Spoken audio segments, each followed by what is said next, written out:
வணக்கம். மதுரையிலிருந்து நபார்டு வங்கி மானியத்துடன் செயல்படும் கிரீன் மதுரை நர்சரி கார்டன் கள அலுவலர் எஸ் இன்னாசிமுத்து பேசுகிறேன். நீங்களாம் நல்லா இருக்கீங்களா? சௌக்கியமாக இருக்கீங்களா? இன்றைக்கி நம்ம என்ன பார்க்க போகிறோம் அப்படின்னு கேட்டிங்கன்னா, இன்றைக்கி இந்த செடிகள் நடும்போது நம்ம என்னென்ன ப்ரிப்பரேஷன் பண்ணணும் அப்படின்றத பற்றி ஓரலாக பார்க்க போகிறோம். இன்றைக்கி பார்த்திங்கன்னா மண் கண்ட அமைப்பு இப்போ உதாரணமாக இந்த ஹைட்டில் ஒரு புல் நடப்போகிறீங்க அப்படின்னா, புல் நடப்போகிறீங்க, அப்புறம் வல்லாரை அந்த மாதிரி சின்ன சின்ன கீரைகள் அந்த மாதிரி நடப்போகிறீங்கன்னா, ஒரு அரை அடி மண் கண்ட அமைப்பு சூப்பராக பொலன்னு இருக்கணும். அப்படி இல்லை ஒரு காய்கறி செடிகள் நடப்போகிறீங்க அப்படின்னா, ஒரு 1.5 அடி ஆழத்துக்காவது மண் ரொம்ப அருமையாக பொலன்னு இருக்கிற மாதிரி இருக்கணும்.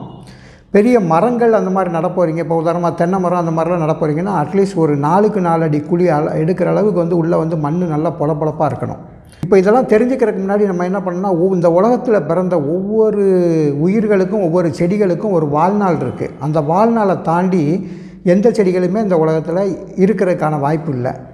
அடுத்தடுத்த செடிகளை உற்பத்தி பண்ணிவிட்டு அந்த வாழ்நாள் முடிஞ்சோடனே அந்தந்த செடி போயிட்டே இருக்கும். உதாரணமாக தக்காளி எடுத்துக்கிட்டிங்கன்னா ஒரு 4 மாதத்துலேருந்து ஒரு 5 மாதம் வரைக்கும் இருக்கும். கத்திரிக்காய் எடுத்துக்கிட்டிங்கன்னா ஒரு 6 மாதத்துலேருந்து 8 மாதம் வரைக்கும் இருக்கும். மிளகாய் எடுத்துக்கிட்டிங்கன்னா அது ஒரு 6 மாதம் வரைக்கும் இருக்கும். இந்த மாதிரி ஒவ்வொரு பயிர்களுக்கும் ஒரு வாழ்நாள் இருக்குது. உதாரணமாக நம்ம மனுஷனையே எடுத்துக்கிடுவோமே, 10ல் பசலி, 20ல் எடக்கு, 30ல் மூர்க்கம், 40ல் நாட்டம், 50ல் ஆட்டம், 60ல் ஓட்டம், 2 நடுக்கு 4 குறுக்கு போடு தமுக்குன்னு வச்சு அமைக்கிடுவாங்க. இதுதான் நம்ம மனித வாழ்க்கை. இதே மாதிரி தான் இந்த உயிர்கள் எல்லாமே. ரெண்டாவது, இந்த செடிகளுக்கு இடைவெளிகள் ரொம்ப முக்கியமானது. முன்னோர்கள் சொல்லுவாங்க, நெல்லுக்கு நண்டு ஓடுற அளவுக்கு இடைவெளி கொடுக்கணும், வாழைக்கு வண்டி ஓடுற அளவுக்கு இடைவெளி கொடுக்கணும், தென்னைக்கு தேர் ஓடுற அளவுக்கு இடைவெளி கொடுக்கணும் அப்படின்வாங்க. இந்த இடைவெளியை கரெக்டாக மெயின்டைன் பண்ணால் மட்டும்தான் அந்த செடி காய்க்கும். ஏதோ இடம் கிடக்குது அப்படின்னு சொல்லி குறுக்கு நெருக்கமாக நிறையா போட்டு நடவு பண்ணிட்டீங்கன்னு வைங்களேன், காய்ப்பில் நம்மளை ஏமாற்றப்படுவோம். மூணாவது மிக முக்கியமான பாயிண்ட் என்ன அப்படின்னு கேட்டிங்கன்னா, இப்போ உதாரணம் பார்த்திங்கன்னா, ஒரு தக்காளி, மிளகாய், கத்திரிக்காய் அதெல்லாம் நாற்று விட்டு எடுத்து நடும்போது பார்த்திங்கன்னா, அந்த தெரியுது பாருங்கள், அந்த வேர்கள் இருக்குது பார்த்திங்களா, அந்த வேர் பகுதி மட்டும்தான் மண்ணுக்குள்ளே நடவு பண்ணணும். ரொம்ப ஆழமாக இறக்கிடக்கூடாது. வேர் பகுதி மட்டும் மண்ணுக்குள்ளே நடவு பண்ணணும். நடவு பண்ண உடனேயும் உயிர் தண்ணி அன்னைக்கே விட்டுறணும்.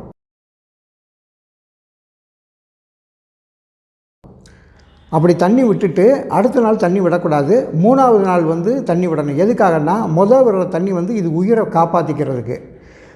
3வது நாள் கொடுக்குற தண்ணி அது நல்லா நமக்கு இந்த இடம் வசதியாக இருக்குது அப்படின்னு சொல்லி அந்த இடத்துல ரிலாக்ஸ் பண்ணி செடியை அழகாக எந்திரிக்கிறதுக்கான இது முறை. இப்போ ஒரு பாக்கெட்டில் நீங்கள் செடி வாங்கிட்டு வர்றீங்க. இந்த செடியை எவ்வளோ தூரத்தில் மண்ணுக்குள்ளே நடலாம் அப்படின்னு பார்த்தீங்கன்னா, இந்த அளவு ஆழத்தில் நடலாமா? கொஞ்சம் யோசனை பண்ணி பாருங்கள். இல்லைன்னா இந்த அளவு ஆழத்தில் நடலாமா அப்படின்னு பார்த்து நிறையா பேர் என்ன அப்படின்னு கேட்டிங்கன்னா, இந்த அளவு ஆழத்தில் நட்டுருவாங்க. இது மிகப்பெரிய தவறு. இது ஏன் அப்படின்னா, இந்த மண்ணில் நான் இப்படி தான் வளருவேன் அப்படின்னு சொல்லி இந்த மண்ணை நிர்ணயம் பண்ணி வளர்ந்துருக்கிறது இந்த செடி. இந்த சூழ்நிலையை நம்ம இந்த செடிக்கு மாற்றி கொடுக்கக்கூடாது. ஏன்னா உள்ளே இருக்கிற இந்த மண் வெளியே தெரிகிற மாதிரி இந்த மட்டத்துக்கு தான் நம்ம மண்ணை நிரப்பணும். நாட்டுக்கன்றுகள் இருக்குது, ஒட்டுக்கன்றுகள் இருக்குது. இந்த ஒட்டுக்கன்றுகள்லாம் இப்போ கொய்யா, மாதுளை, சப்போட்டா, சீத்தா இந்த மாதிரி நிறையா ஒட்டுக்கன்றுகள் எடுக்கிறீங்கன்னு வைங்களேன், கொடுக்காப்புளி இந்த மாதிரி ஒட்டுக்கன்றுகள்லாம் நடும்போது இதுவும் அப்படி தான். இந்த மண் வெளியே தெரியணும். சப்போஸ் இந்த இடத்துல வேர் ஏதாவது தெரிஞ்சதுன்னா அந்த வேர் மட்டும் முங்குற அளவுக்கு மட்டும் மண்ணை போடணும். ரெண்டாவது, இந்த ஒட்டு கண்டிப்பாக மண்ணுக்கு மேலே தான் இருக்கணும். இந்த ஒட்டு மூடவே கூடாது.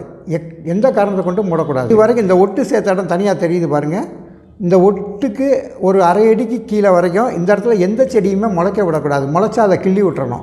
அப்படி இல்லைன்னா கீழே இருக்கிற அந்த காட்டு செடி மாதிரி இருக்கிறது வளர்ந்து வந்துடும். மேலே இருக்கிற நமக்கு தேவையான அந்த மாங்கண்டோடதோ அந்த கொய்யாக்கண்டோடதோ அந்த காய்கள் கிடைக்காம போயிடும். தென்னை மரம்லாம் நடும்போது பார்த்திங்கன்னா, அந்த தென்னை மரத்தில் அந்த காய்கள் முங்குற அளவுக்கு தான் இருக்கணும். காய்களுக்கு மேலே 1 இன்ச்சு தான் மண் மூடி இருக்கணும். அப்படி நல்ல பள்ளமாக நடணும்னு நினச்சிங்கன்னா, இப்போ 3 அடி குழி தோன்றீங்கன்னு வைங்களேன், ஒரு 2 அடியை மட்டும் நிறச்சிட்டு 2 அடி மட்டத்தில் இருக்கிற நடுவில் அந்த மண்ணை தோண்டிட்டு அது உள்ளே தேங்காவை உள்ளே வச்சு தேங்காய்க்கு மேலே 1 இன்ச்சு மட்டும் மண் மூடுற அளவுக்கு போட்டுட்டிங்கன்னா, அந்த மரம் வளர்ந்து வரும்போது அப்புறம் மேலே இருக்கிற குழியை கொஞ்சம் மூடிக்கிட்டிங்கன்னா நல்லாயிருக்கும். இப்படி தான் நடணும். சில பேர் சொல்லுவீங்க, இத்தனை வருஷம் ஆச்சு இந்த கண்டு வளரவே மாட்டேங்குது, எப்படி வச்சமானே இருக்குது அப்படின்னிங்கன்னா இந்த மிஸ்டேக் தான்.